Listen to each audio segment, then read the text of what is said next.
राधे राधे दोस्तों, आज के एपिसोड में बात करेंगे। यहाँ भार्गवी सबसे पहले ऋषि भृगु की बातें स्मरण करती हैं, फिर बाद में अपनी माता की बातें स्मरण करती हैं और फिर बाद में श्रीनिवास की बातें सोचती हैं। तभी भार्गवी कहती हैं, आज तक इस धरती ने मुझे जो कुछ भी दिया उसके लिए मैं आभारी हूँ। यहीं मेरा जन्म हुआ, मुझे असीम प्रेम करने वाले माता पिता सखियाँ मिली, यहीं मुझे मेरा प्रेम श्रीनिवास मुझे मिला। किंतु अब मैं यहाँ नहीं रुक सकती, क्योंकि मैं जानती हूँ कि श्रीनिवास जो कार्य करने गया है उससे बाहर निकल पाना असंभव है, इसलिए मुझे यहाँ से जाना होगा सदैव के लिए। फिर भार्गवी मिट्टी पर अपना हाथ लगाती हैं और फिर बाद में कहती हैं, वेंकटगिरी को मेरा अंतिम नमन।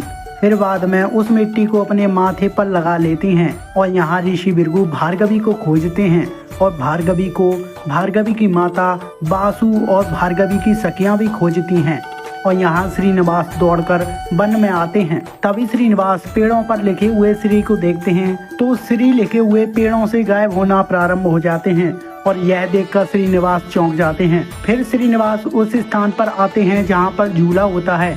यहाँ पर आकर देखते हैं तो यहाँ पर सभी सामान बिखरे हुए दिखाई देते हैं। फिर बाद में श्रीनिवास को अपनी और भार्गवी की स्मृतियाँ याद आती हैं और यहाँ भार्गवी की माता ऋषि भृगु से कहती हैं, भार्गवी का कुछ पता चला क्या? तभी ऋषि भृगु कहते हैं, कुछ पता नहीं चला, किंतु इतना अवश्य है कि इस सब के पीछे श्रीनिवास की ही कोई योजना है। तभी यहाँ बासु आता है और कहता है, समझ में नहीं आ रहा कि श्रीनिवास ने कहाँ भेज दिया है भार्गवी को। तभी ऋषि भृगु कहते हैं, बासु पुत्र तुम चिंता मत करना, हम भार्गवी को ढूंढ लेंगे, हम उसे अवश्य ढूंढ लेंगे।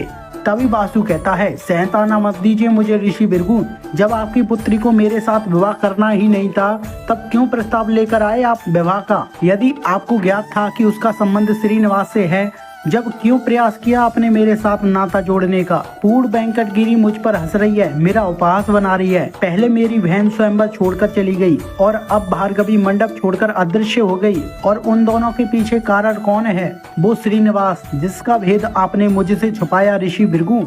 क्या सोचेंगे लोग कि ऋषि भृगु की पुत्री ने राजकुमार बासु से विवाह करने के बजाय घर छोड़ना उचित समझा? आपने और आपकी पुत्री ने मेरे चरित्र पर जो कलंक लगाया है ना ऋषि भृगु, उसके लिए मैं आपको कभी क्षमा नहीं करूंगा। इतना कहने के बाद बासु यहाँ से चला जाता है।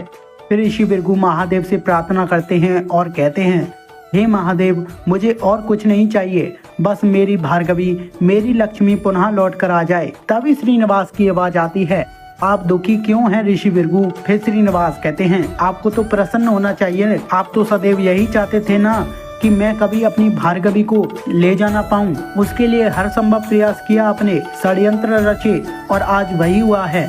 आज मेरी श्री मुझे छोड़कर चली गई और साथ ही में आपको परिणाम भुगतना पड़ रहा है, वो आपको भी छोड़कर चली गई।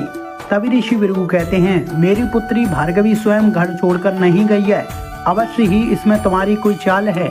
तभी श्रीनिवास कहते हैं, इसमें मेरी कोई चाल नहीं है, इसमें आपकी कर्मों का जाल है ऋषि भृगु।